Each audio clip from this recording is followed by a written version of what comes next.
It should be good. Hey, everybody. We're live. Sorry, I've had two kind of weeks where I've got back-to-back IEP meetings. Back to this, and I'm so sorry, Samantha. I meant to hit Katy to pull her on screen, and I hit you to go on screen, so I apologize. But if you want to come on, you're more than welcome to. So, just a quick kind of reminder. If you're here for CEUs, thanks, Samantha. That was pretty funny. So if you're here for CEUs, make sure that you just comment in the chat. Anything that you want to say, hello, make a comment, ask a question. Kind of at 2:45, I will put kind of right down below Katy and I will put the kind of CEU form. Above right now in the chat, you guys have links to the slides that we're going to present. Oh, hello from Michigan. It is so fun if everybody says where they're from. It's been neat. We've had even someone from like Hong Kong. It was really cool. Get a couple other. I know. It's been so fun.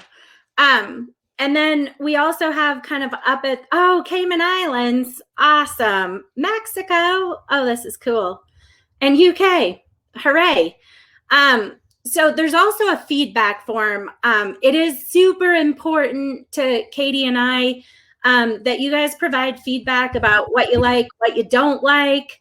We really want to make these, the whole point of these are for them to be helpful clinically to you guys. We're sharing kind of what we've found to be helpful in our clinical practice, and we want to make it helpful for you guys. So ask questions, give us feedback. We are not sensitive, so you're welcome to tell us what you really don't like so that we can make it better. And we hope you enjoy. We've got a really fun discussion today. I'm going to share my screen. Oh, Northern Ireland. This is awesome. So fun. It's exciting to see this. So today, we're going to be talking about walking on eggshells with clients. Whew, this is a tough one. Those clients where you walk in and you're like, I am not sure what I'm going to get today. Am I going to get a kind of happy, Dubai, oh my goodness, this is so cool. Am I going to get a kind of happy, engaged, individual that we can get a lot done? Am I going to get someone who is laying on the couch asleep where like I could like bring in a parade of all of their top reinforcers and it would do nothing? I actually had one of those sessions on Monday where just nothing I did was motivating to the human I was trying to work with.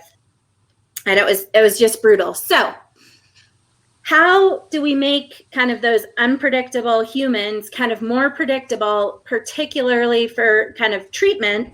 And then also, I think another important piece is for their family, helping to frame for their family how they can get some predictability.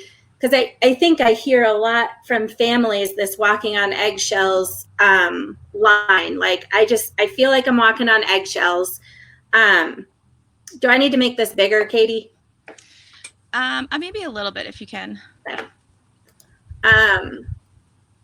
Do you have additional thoughts, Katy, on kind of what some of your kids look like or clients? Yeah, the one that popped in my head is not just the kiddo who won't engage, but the kiddo who very forcefully protests you coming to mom and dad, both before you're there and while you're there. One day, and then like you said, the other day they're super engaged. I think that's really hard for families to navigate too, so this is where this is super helpful for me. Oh yeah, I hate it when Rosalie shows up. Rosalie's so mean to me. I don't need them. She makes me do stuff that I don't like, and then meanwhile your whole session is like filled with fun, laughing, and yeah. So this walking on eggshells, kind of making the unpredictable more predictable, has a variety of kind of topographies that you can really kind of adapt your intervention based on that, what you're seeing, those objective behaviors. So our goals for today, and people who are repeat people know that I tend to pack too much in and try to get through it fast. I'm trying to slow down and just, maybe do more crowdcasts or something. We'll see what happens. But are we talking about doing this one as a two-parter possibly to give everyone a heads up? Yeah, this potentially could be a two-parter if we don't get through enough, just FYI. But again, they're all recorded, so you guys can do them on your leisure. It's just when you're live, you can ask questions, which I think is helpful. So I did include research for our what we call ABC skill access, hierarchy of reinforcement, and systematic increase in demands. You guys can go through that at your leisure. Again, if people, fill out that feedback form, if you want specific kind of research-based crowdcasts, we can certainly do that. I just think I really like to get to the nitty-gritty of kind of what clinically works or what we've found to really be helpful for individuals and families and clinicians. And then I'm already going to go ahead and kind of address the pink elephant that's going to jump into the room as soon as we kind of start talking about what Katie and I are going to suggest. And it's kind of, isn't operant conditioning at play all of the time? And yes, it is. It is at play all the time. So please kind of have that framework as we go through this. This intervention is informed by the fact that we actually know that's what's going on all the time. And it'll make more sense as we get going, but I wanted to make sure to address it because sometimes I forget to say that. And people are like, well, this isn't going to work because of operant conditioning. It's at play all the time. So, and then kind of why have different interventions for different tolerance levels? And that's kind of our ABC skill access. Creating different intervention levels for different tolerance levels. And then how do I systematically increase demands?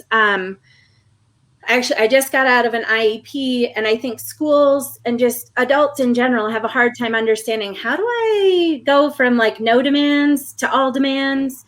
Are there steps in between? How do I get this pendulum of demands to flow rather than demands are on or demands are off? There's millions of steps in the middle. And then how does the hierarchy of reinforcement support our efforts to kind of build tolerance? And then the last piece is I need RBTs to be able to use this tool. How do I get, and I actually should have put RBTs, teachers, and parents in there. How do I get people to use this tool? So I think because of time, I'm going to kind of get our shared purpose matrix today, or should we run around quickly? I think we can run around quickly. All right. I broke up there for a second, but I think I know what we're doing. Okay. Yeah. What's our shared purpose, Katie? And anybody can play. What are we here to do today? To learn. To learn. Disseminate. Connect. What's yucky stuff that gets in the way? Oh. Fear. Yeah, fear. Fear of all of it. My fear is like coming down a little bit, but it's still there. Yeah. I am not good at this. Shows up sometimes. What behaviors would I see or hear you using to get away from the yucky stuff? Not participating. Yeah. Not doing crowdcast.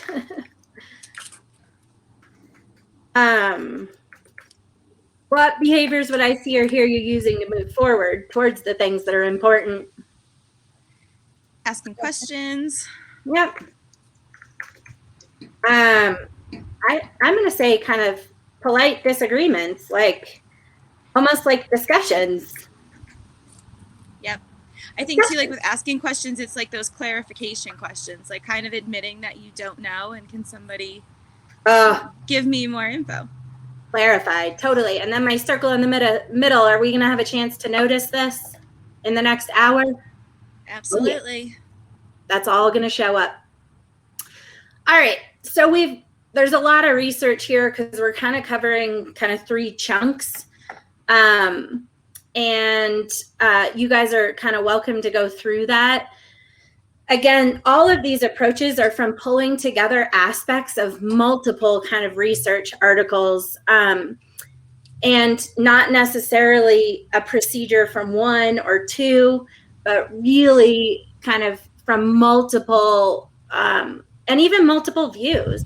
I had someone say we do a series on Friday about selective mutism, and kind of someone threw out the comment like, this isn't really ABA. And I was like, well, wait a second, we're the science of learning.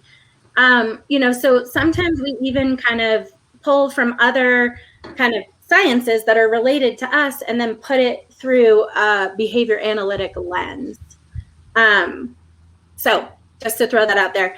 And then I just want to quickly run over kind of the noticing grid, which is really kind of happy medium's point of view. Like almost everything falls back to the noticing grid, which if you haven't taken the noticing grid, that was one of the first crowdcasts that we did, and it's free. You can jump on there and watch more about it. And I do think we'll do some more on it because it is just such a useful tool. So the noticing grid, we've got our 3 levels. 1 is just right, calm, slow, engaged. 2 is moving a little fast for the environment. 3 is clearly too big for the environment. Those are your dangerous, unsafe, undesirable behaviors. And then we have a way to support individuals in beginning to self-monitor. So what are people going to see when you're at those levels? What will other people do? And then obviously, most importantly, how can you get back to a level 1, which are all of our new or replacement behaviors. So now that we've kind of just quickly run over our point of view, I think Katie and I have decided that it's totally our point of view. Yes. I used that today in a meeting. It sounded good. Did you? Yeah. The noticing grid is our point of view. So now let's jump in and talk about this ABC skill access. The point of it is to optimize intervention and the ability to teach. I don't know how many of you guys have, gotten to a client's house. You can kind of like feel it in the air that it's going to kind of not be the best day, but you kind of follow, you follow through with your intervention, and you just have a huge behavior day where you spend, 90% of your session, fighting through undesirable behavior, that can kind of range from being just kind of like not fun, annoying, to like dangerous and unsafe. So this ABC skill access enables us to kind of optimize intervention so that instead of going in and getting that big behavior back, we can go in and we can optimize intervention based on that day, based on what that human looks like in that given moment, that given day. I also like to think about it like, I don't know, some days, like, I don't know, maybe I was up at 2 a.m, thinking about the report that I wrote, wishing I had added something, or, or maybe my child kept me up and, or maybe I'm sick, and I wake up and I don't have the same to give that day that I did have on a day where I got a full night's sleep. I've been able to break and have lunch. I had my coffee, everything kind of the stars aligned, and my life was great. So the other kind of goal is to reduce episodes of undesirable behavior that interfere with learning. Because when we're reacting to undesirable behavior, we're not teaching anything. We've got kind of, we're in a holding pattern, or maybe we even have a punisher in place, but we're not in an engaged and learning state. And to support the individual, and even bigger than that, to kind of protect their mental health. Like I said earlier, kind of, if I wake up on a day, and my husband's like, well, I need you to do this, this, and this, and this, chances are he's going to get an earful back, rather than on a day where, maybe I had a full night of sleep. I'm going to be like, oh yeah, I think I can handle that today. I got this. So supporting that individual from kind of a mental health standpoint, this is particularly important. And this tool came from working with individuals with a really diverse history of trauma. Adverse events, living on the streets, having to fight for food, some kind of attachment disorder stuff from adoptions, from out of the country kind of adoption type stuff. And even kiddos that have experienced kind of adverse things in the school setting. So yeah, I was gonna say, I feel like we see some of the attachment issues too, not just with kiddos who have been, in the adoption setting, but I think just with parents kind of going through like the therapy process, and probably for the parents, like the diagnostic process. I think you and I both have kind of seen a little bit of that kind of attachment with parents that kind of cause some of this like big fluctuations in skill level from our kiddos from day to day. Oh, I'm so happy you brought that up, Katie. Yeah, a lot of our kind of highly verbal, really intelligent, but have some kind of dual diagnosis, autism, DMDD, they seem, and then sometimes you have a parent with a mental health challenge as well. It seems like they almost kind of mirror each other, or kind of flip-flop each other. And it can be really challenging, because when that parent's kind of having a, kind of, as we'll say, C skill level access, behavior can be very different. So when you're developing this tool, much like the noticing grid and, being very behavior analytic, we are going to look for objective behaviors to define what a skill access looks like. And, going from that point of view of the noticing grid, they're at a 1 for most of the day, with kind of limited support, like it isn't somebody kind of sitting next to them, prompting them to take a deep breath, or, prompting them to take a break. It's them kind of accessing these skills kind of independently. And really, again, this is a piece that you might need to develop. Kids might not have an A skill access day yet. Like, much like the noticing grid, you might need to help and support them in getting there. So I've definitely we're getting a lot of wind from you, Katie. I know, that's what I'm covering. I'm gonna. Highlands Ranch must be windy today. Oh, there's my mute button. So, there you go. You turned your whole camera off. I think Katie and I are all learning about this whole technical stuff. So when you're first starting, you want to kind of think about like the best possible scenario, like what behaviors do I see from this human, on their best day, when they're staying at a 1, when they're accessing skills, and then kind of think about what intervention do I want to put in place to support them on that A access day. And on that day, your intervention could be, you can have more opportunities. You might be able to try things that are higher on the distress tolerance hierarchy. You may be able to kind of throw in some unexpected things that they weren't kind of, prepared for, but they have the tolerance to handle. And then you also want to think about like what might be kind of the environmental modifications that I need to kind of add on that A access date to kind of support them in sustaining that level 1. And over kind of the course of intervention, obviously we want to see kind of the environmental modifications go down, right? We want to get them independent, functionally independent for who they are and the skills they have. So we want to kind of see those come down over intervention. So again, kind of like the ever evolving kind of noticing grid, this is another really great way to see where you're at in treatment. It's pretty fun over time. So when we're thinking, did you have anything to add, Katie, on that A kind of days, A skill access? No, I think you covered it all. All right. I'm trying to do my best to pause and let Katie talk. Sometimes I just get rolling. Not very pro-social of me. So on kind of B skill access days, those are kind of your middle days. Like you're kind of seeing a lot of level 1 behaviors, which are just right. They're matching the environment, but they're kind of moving between a 1 and a 2, maybe pretty rapidly. Maybe you're seeing kind of pops up and down, and they're needing support. Like they're needing prompts to access those replacement behaviors to stay at a 1 or a 2. So here's where you again want to objectively define what are those behaviors that you see, what interventions can I put in place to support that B kind of access day or moment.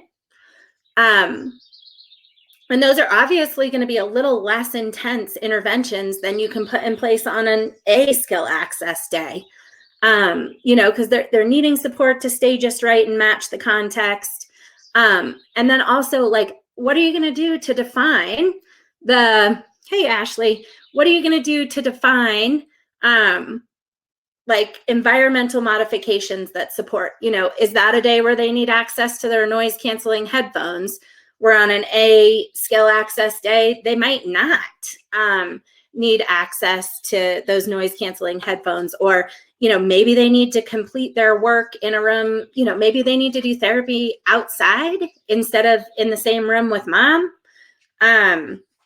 Maybe you just got to get them out of the house. It will help shift their thinking. What are those environmental modifications to support them on those kind of B access days or moments?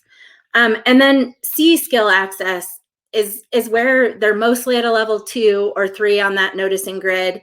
You've already seen some unsafe, kind of dangerous behaviors, or maybe just really high behaviors on their noticing grid, and they're needing a lot of support, like a ton of support, like even support like removing all demands, just to stay safe. And that I think actually C access is the easiest one to program for, because like there's only a few things you can do. I was gonna say that to emphasize that B day I feel like is the trickiest, just kind of like that level 2 with the noticing grid, because those behaviors can be really subtle, and the key to what we're trying to do is to catch this kiddo so we can set up the environment for them to be successful when they're having those skills, so that they don't get to a 3 on their level system and get too big. So like I know one of the trickiest ones we've had with like a B kind of access day was our kiddo who would ask a lot of questions. Oh, and it was like, it wasn't so obvious that he was having a bad day because he was engaging with us and asking questions. But, we came to learn that those are the days we had to give him some more support up front, so that he didn't then wind up having, those big red behaviors or kind of shifting into a C day. Oh my gosh. Yeah, there's sometimes that B skill access. Yeah, it was those repetitive questions. And we were like, whoa, this feels like really great kind of engagement. And then it happened like we had a couple of those, and then we had a couple of really big dangerous behaviors, and we were like, whoa. Right. And I think we've had a couple other where it's like, it sounds like, like scripting SpongeBob or something.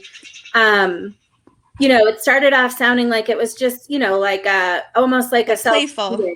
Yeah, like self-soothing, calming, engaging scripting about SpongeBob, but almost always would be kind of followed by, kind of a level 3 or red on that kiddo's kind of noticing grid. So that level 2, that's B skill access, is really the one where you have to use kind of your best behavior analytic kind of observing skills and really kind of get the nitty gritty of like, all right, like what does this B kind of skill access look for this kiddo? Some kiddos are really straightforward, and you'll be able to kind of knock this out in a heartbeat. And other kiddos, it's very, very, you spend a little time thinking about it. So, yeah. And then I have an example down here, but let's kind of jump to the example before we do kind of data collection. So sorry, I don't know why it won't fit on one page here. I wonder if I can make it fit on one page, but I think it's going to go on 2 for everybody. Oh, nope, I got it. Okay. So we've got kind of this is an example of a kind of A, B, C axis.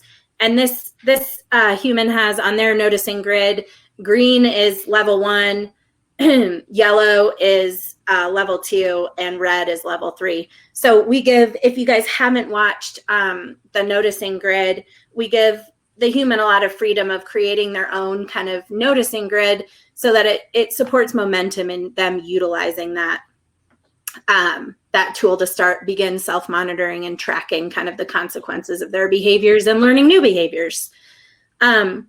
Also, before I forget, this A, B, C access is not a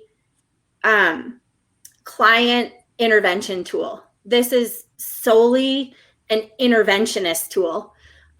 We want to, again, honor that operant conditioning is occurring all the time. And if we kind of share this, sometimes it gets taken advantage of. Other times it just kind of derails the human because they're like, I just want to have an A day.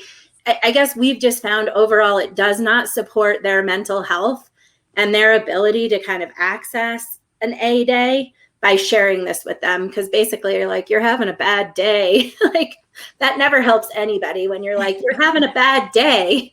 They just don't feel good about themselves after that. It kind of pulls all the wind out of their sails.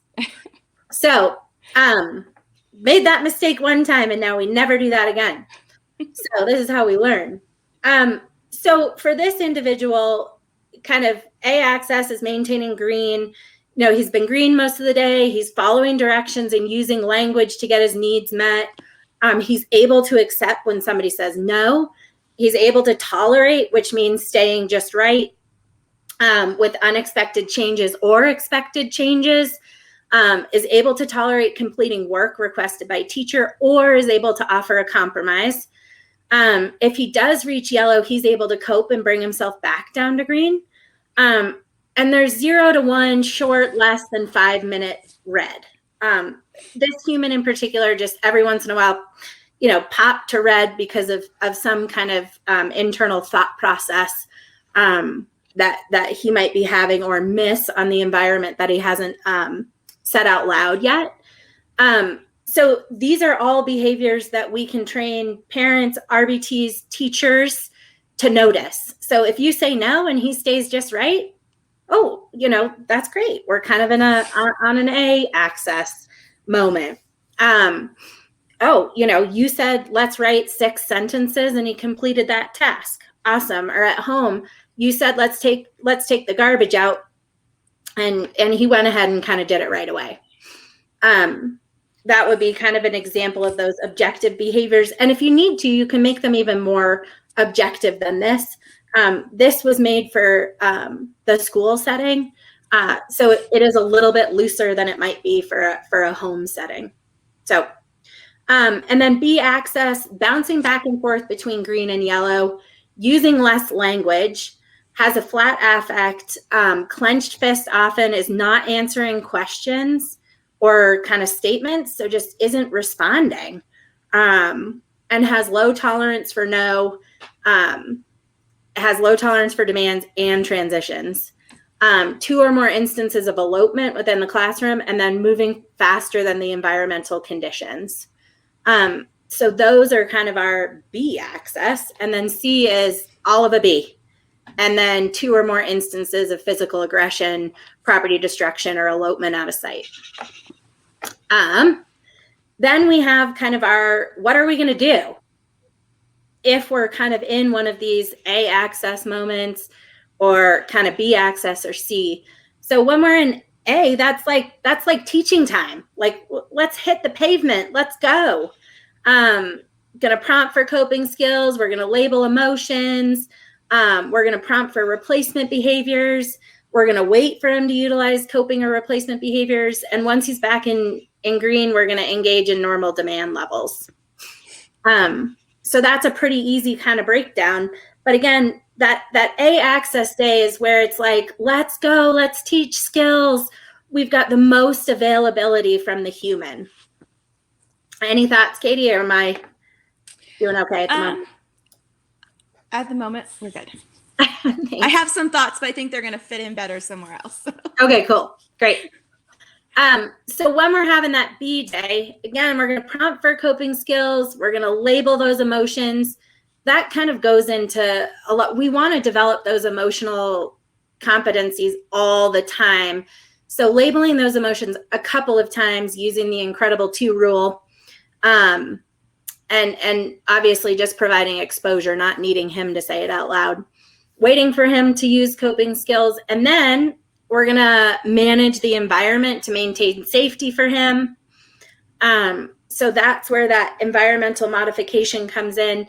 And for him, it's kind of moving him to a place where there aren't any peers, to a quiet, calm, and slow location where he can be safe. And we're going to keep eyes on him at all times.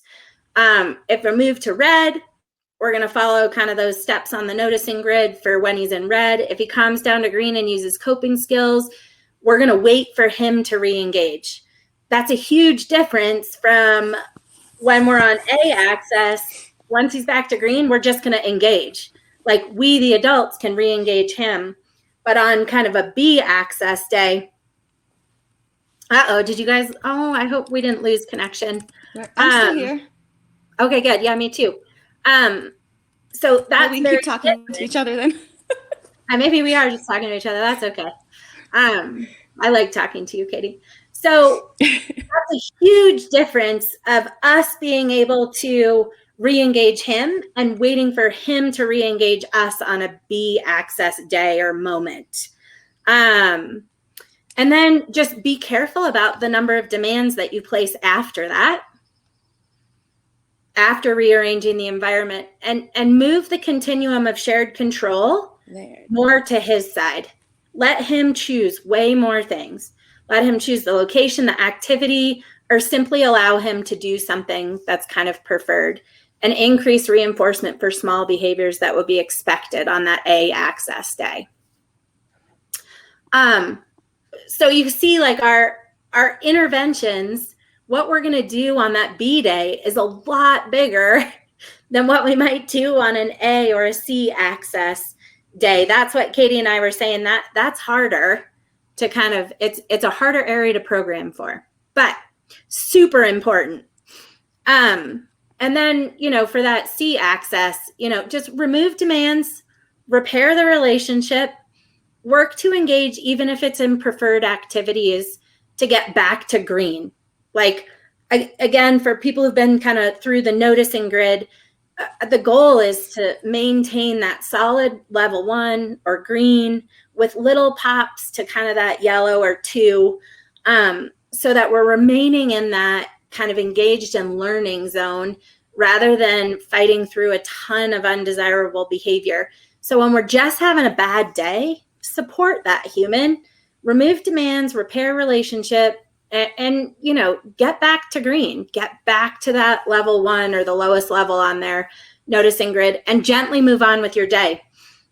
Sometimes you can have kind of a C access morning and an A access afternoon, or vice versa. Or you can have a little blip in the middle of the day. I mean, maybe, right before lunch or something. It's important to kind of be flexible, but again, reliant on the objective behaviors to tell you what to do, rather than like a gut hunch, like I better not do this right now. We want to rely on those objective behaviors to tell you how to intervene. All right. I was going to throw in just another example of like a B-Day manipulation that I'll make. The example there I think is kind of super classic and expected of, I'm going to lower demands around this kid. But for a lot of our high verbal kiddos, sometimes the changes have to be a little bit more subtle. Like I'm thinking of a couple of my kiddos now who I know that on a B day, I can't talk to them directly about their perspective and their experiences. I need to kind of take that shift and make it more towards me. So, instead of trying to label like, hey, that sounds like it was frustrating for you, talking about like, oh, I would feel frustrated in that situation, because I kind of know that trying to target their perspective is going to be too hard, and that I need to shift that for them just to help them be successful through the day. Yeah, that's huge. Sometimes I think the example that I put in was pretty, very kind of clear. Yeah. Sometimes you've got, and this is where you've got to use all of your kind of behavior analytic skills to really observe, like, what occurs on these days or these kind of like moments where our skill access is different. Like, a lot of times I hear like, gosh, this kid has all these skills, why aren't they using them? And that is like a light bulb to me right away, that this kid kind of shows up a little bit differently. Right. And sometimes I've had a couple of kids where, like, on B access moments, I don't say emotions out loud because I know that's gonna, we're going red or to a 3 if I, mention you're anxious. So this needs to be highly individualized based on the human that you're looking at, and kind of put your noticer goggles on. Right. Yeah, I think that's why I wanted to point it out, because I think like the lowering of demands is what we so often hear in so many settings of kind of how they're supporting kids when they're having a hard day. And I think that is what makes the ABC that we do a little bit different, in that we really are tailoring it to become super individual to that kiddo. There's really nuanced behaviors that we're seeing and changing for them. Yeah, especially in the environment too. Like, there's one kiddo where I know, like, if he on kind of that B access, turn the lights out, and things get better pretty immediately.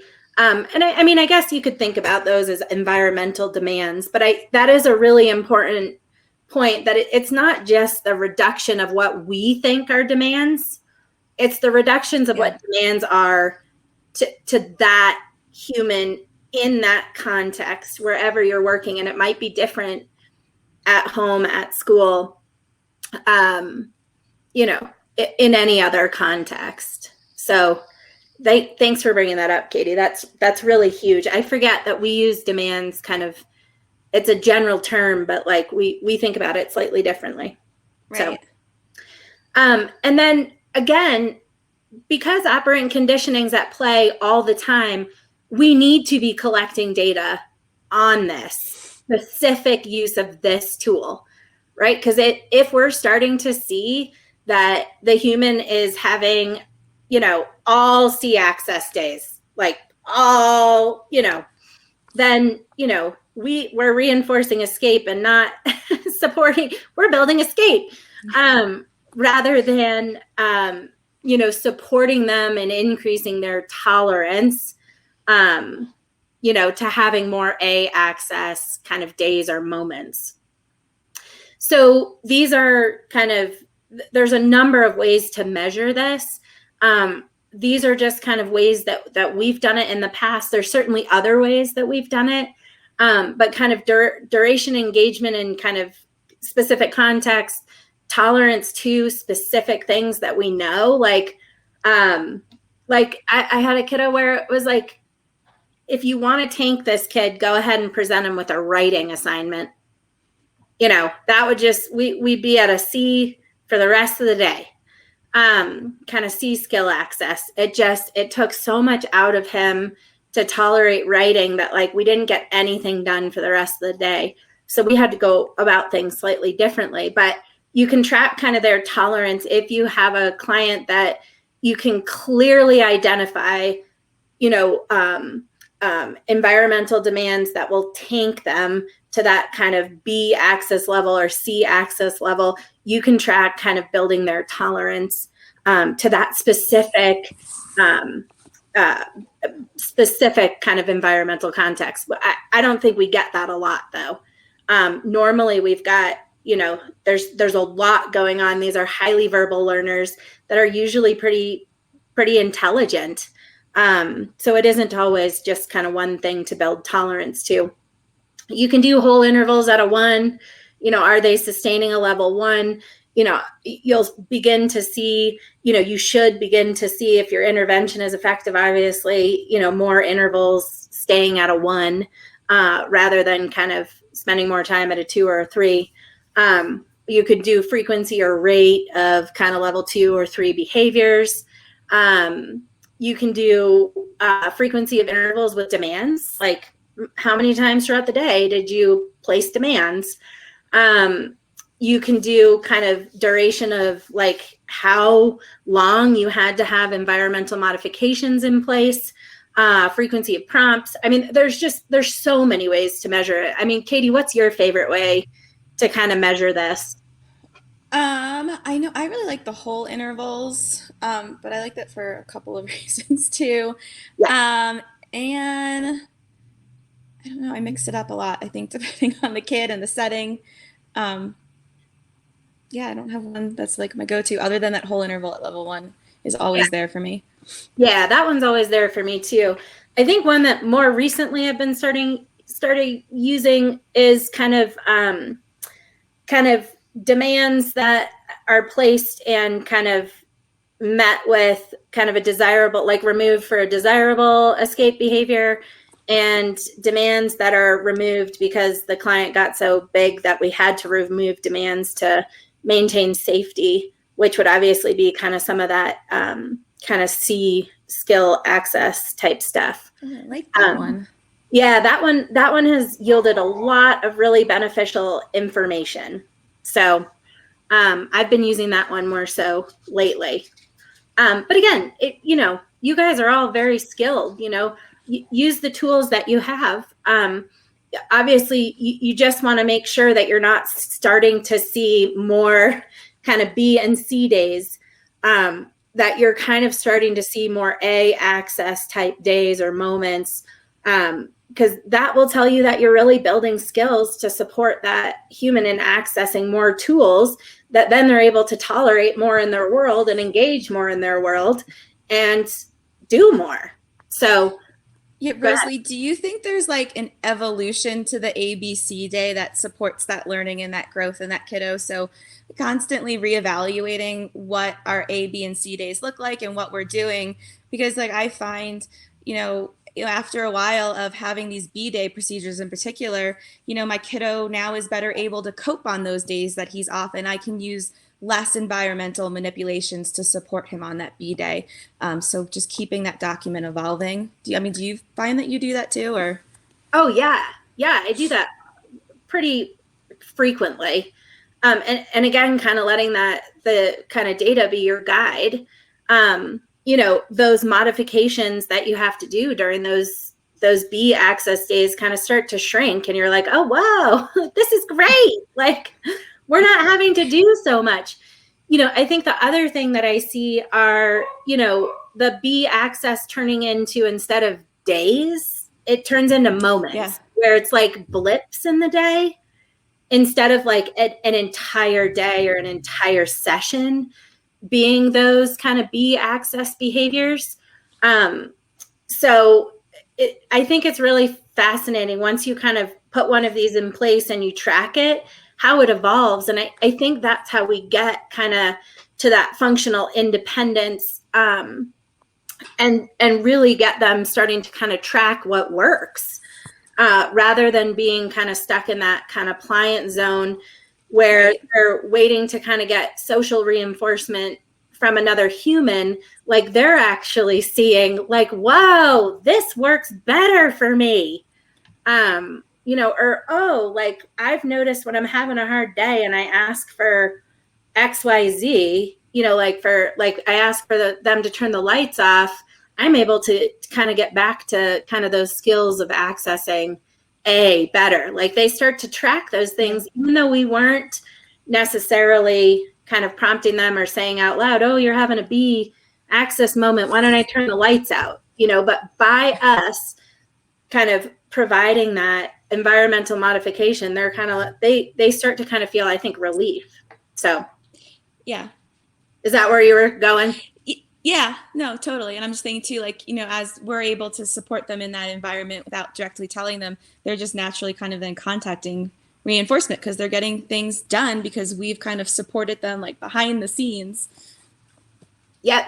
Yeah, it's all like that. This all goes together with that kind of slingshot, or I was talking to somebody about our slingshot replacement behaviors, which I used to call them big bang for the buck, and now I need to call them slingshot, because that's really what I are.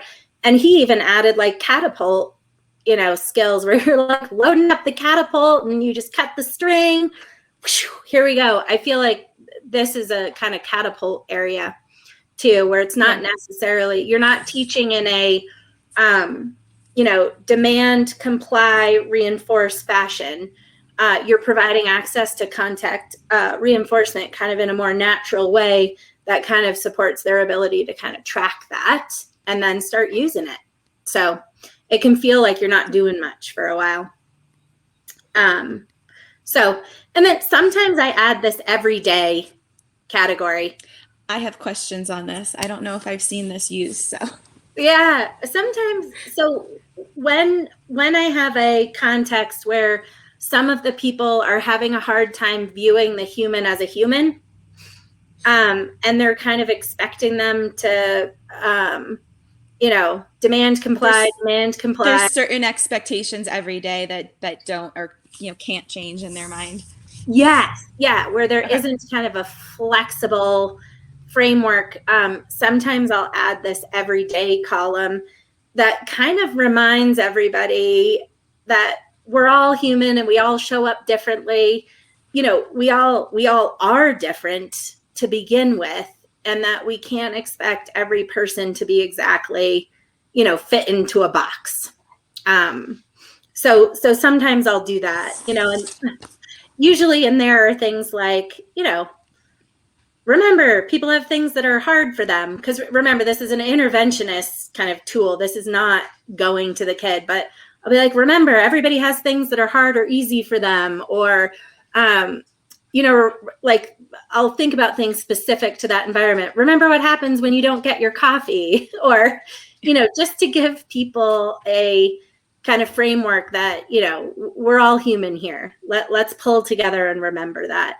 And then kind of in the expectations and environmental modifications, I'll put things like, remember to kind of provide reinforcement for things that are moving closer towards our goals. So even if it's not like a specific target, but like, man, maybe the kid, ran and got a ball or something for a friend, which, maybe we're not working on friendly actions, but remember, like, that's closer to what we're looking for, and go ahead and reinforce that. So I'll put stuff like that in there too. And then, I'll put other things like, remember to take a step back, and remember where we've come from. Some stuff like that. So this every day is really, sometimes you just get in there. Dominique, you can watch asynchronously for sure. Just helping everybody remember it's a human. So, and then Katie, thanks for kind of this example is a pretty concrete example. There definitely are other, again, remember, we're looking at humans that are very different. And I think that's kind of like the overarching theme of it now that I'm thinking about it. As we talk about, our kids have A, B, and C days, like they're human. Like, I think sometimes our interventions kind of expect them to present the same way every day, and they don't. And then we also have like how we adjust the B day to the individual. And I don't know, just the whole thing I think is kind of like how it ties together is kind of making this, really emphasizing the individuality of the treatment plan and the human and their experiences. Yeah. I think I was being funny one day, and I was like, the happy medium approach is whole human ABA. Like, yes, it's taking the whole human, just that human, and utilizing these kind of framework interventions to really make it apply to them in a systematic way that can be used within a system, right? Like, right. So yeah, I was like, it's whole human ABA. There's some layers to this. Yeah. There's a lot of layers. I'm going to throw the CEU form up for everybody, because we've made it past our 45-minute piece or 50-minute piece. That flew by. I know, it goes by so fast. So, I guess I kind of should have put this kind of intervention tip kind of up at the top, but, we want to really stay in this engaged and learning zone, which is where that human is at that kind of mostly a level 1 with a lot of learning opportunities, which again, on the A day, you can do a lot more than on that kind of B access day, and even less on that C access day.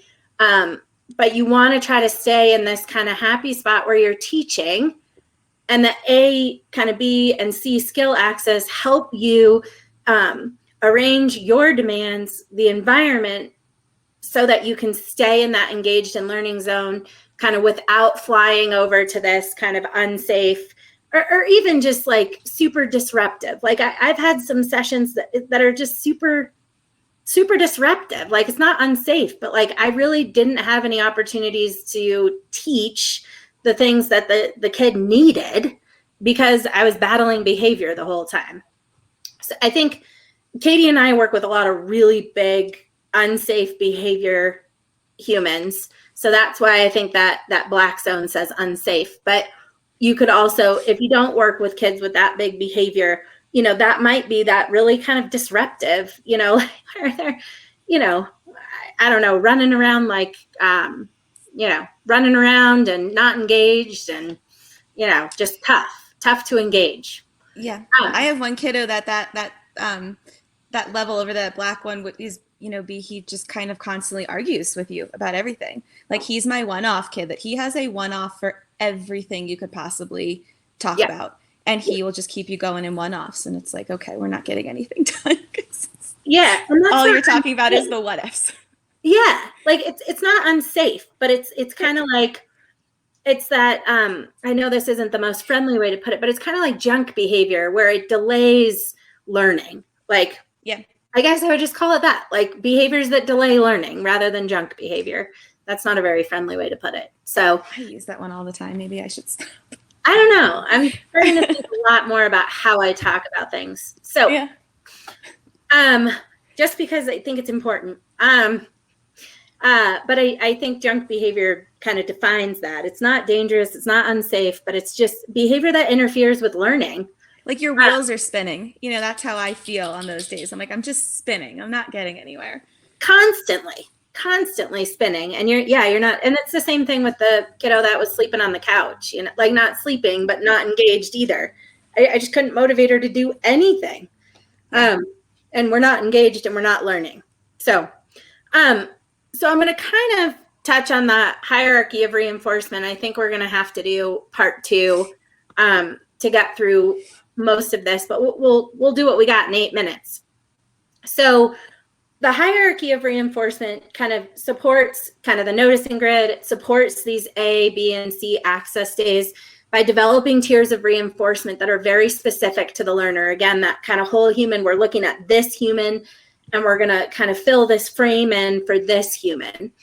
We're going to identify reinforcers that can be delivered after different values of behavior based on the priority of the replacement behavior. Like how important is this replacement behavior?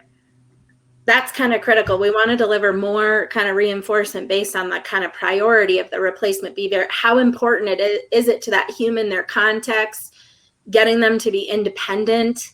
And then how can we kind of vary reinforcers to avoid satiation and reduction of motivation, which is it's absolutely massive as well. So steps, you know, complete a reinforcer assessment or a preference assessment, or I'm going to throw this little caveat in there. A lot of our guys have a very narrow kind of repertoire of things that they'll engage in. Like it might be screens. It might be one show. It might be, they might jump from a, you know, I love High School Musical to, you know, I love Phineas and Ferb, and like everything goes to that. I love My Little Ponies. So you might have a client that the first thing you need to do is increase the things that they will engage in, or back to last week. Yeah, which is that we talked about this last week. Sorry. Yeah, we talked about this last week in those kind of replacement behaviors. But like sometimes you've got that learner, so you might come back with one big reinforcer, and then you know what your priority is from there. And then kind of rank order of reinforcers based on their effective behavior, and rely on your data for that. Survey the environments and find out the availability of reinforcement.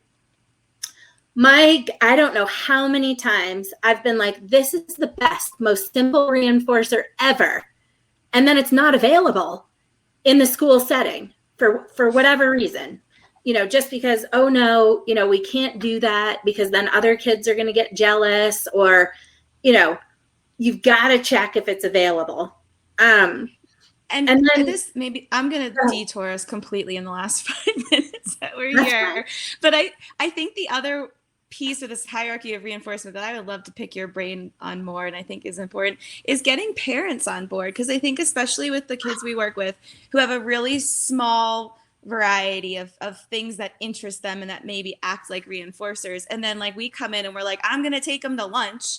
And mom and dad are like, well, wait, why are you like, they won't even, play a game with you, but you're going to go like take them to Red Robin. Like, what is this? Or like let them play computer games for like the last, yeah. I guess like what is the art of getting parents, and I guess in this case, like you're talking about schools, like on board with some of the reinforcers that we wind up having to use. Yeah, you totally derailed us. This is a really hard topic. And it's so individual. So, once you've kind of put this together for a human, you can kind of go to, who are the stakeholders, right? Is it teachers? Is it, and, you kind of gotta go and you've got to kind of explain it to them kind of in terms of like, you try to come up with real world examples about them, so like if you do something really hard, how rewarding is it for you? And try to come up like, you obviously know a little bit about them because you've been in their setting kind of, so if they're a computer programmer, you try to make something up with computer programming. And then, oh yeah, you're really good at putting that in relation to like the family's interest. Yeah, right. You do have me do that a lot. Okay. Yeah, if they're a biking family or a hiking family, try to create something that they can relate to understand about this. Like, how much more accomplished do you feel, when you've done a marathon versus a 5K, and then you kind of can compare the behaviors. Saying I need help is like, running a marathon, whereas, angrily saying to me, get out of my space is like running a 5K. You can also, if you hit file print, you can save it as a PDF, and that's easier for the certificate. So, and if you're on your phone or something like that, just email me and I'll create a PDF for you and send it to you. Sorry, guys, I'm trying to automate because I like miss so many people's CEUs. It's so hard.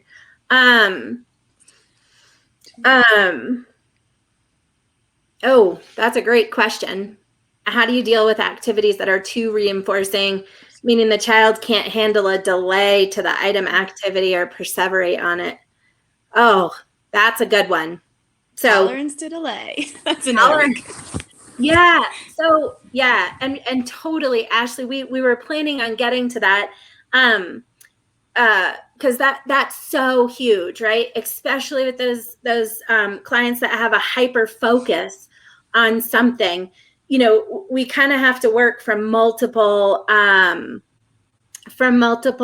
angles on that, like teaching them how to obviously kind of delay gratification, how to shift your thinking kind of and shift on to something else, probably starting with shifting from kind of a preferred to a preferred to a preferred, rather than shifting from a preferred to a non-preferred. And like super short increments too is usually needed for those kiddos that hyper focus. Oh man. Like, yeah. But again, you're not going to like build that over like, a year, you're going to, and that can really help kind of separating out kind of, all right, how long can they delay on an A axis type day? How long can they delay on a B axis and a C axis? You're probably not going to ask them to delay. But separating that out so that you can really target on those A axis days. How do you increase their ability to tolerate that delay for longer and longer? And that A axis day is a great time to work on that. And we'll talk a lot more about that next week, because I had planned to kind of do kind of systematic increase in demands, kind of with our kind of tolerance hierarchy, which I'll add to the handout for everybody. But I think, Ashley, that's what you're kind of getting at. Like, how do we kind of systematically increase their ability to kind of delay that item? 2 to 8. Yeah, totally. So yeah, this will be kind of great for that age group. And Dominique, as soon as we're done, which we'll end here in a second, as soon as I end the broadcast, you'll be able to see the recording. It like takes a few minutes to like put together, and then you should be able to watch it. So we'll talk next week about that kind of and I think, Ashley, let's use your example of kind of that, kiddo where an item is just, man, so reinforcing that, like tolerating waiting to get it is brutal. I also wonder too if Ashley's kind of thinking about, and maybe it's just another one to talk about, but those kiddos who are like so into their reinforcer that we know giving the reinforcer and then having to remove the reinforcer is going to cause behavior. Like, how do we navigate that little scenario? Yep. Oh yeah. Where you're like, oh gosh, I need to reinforce this, but then it's going to be a blow up. Then my session is over. As soon as they get access to this item, yeah. Then my session is over. Yeah, that's a great call, Katie. Yeah, let's use that as our example next week. That is such a hard, it's hard to treat, but I think some of this framework can help, and some of the language stuff like too big, too little, just right, and shift your thinking, and we'll go through it. We'll put something fun together to work on kind of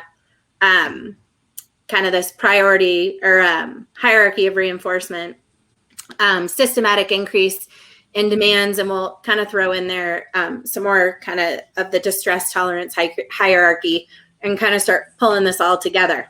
Does that sound like a plan? Wow, we have a plan before Monday. I don't know, unless we need to change it. So yeah, next week. Yes, same day, same. Sorry, I'm tongue-tied and talking over you. No, don't worry. Yeah, next week, same time, same place. And you guys can definitely, watch the recordings and stuff like that. And the CEU form will stay up. So you guys have access for that. Just if you're watching the recording, make sure that you comment so that I can prove that you are here. That's the big piece. So thanks everybody for being here. And Katie, thanks for your help, and thanks for reeling me in sometimes. I don't know if I did that this week. I think I kept distracting you. That's all right. Squirrels never hurt, especially when they're good questions. So perfect. All right. Thanks, Rosalie. See you, everybody. Bye. Bye.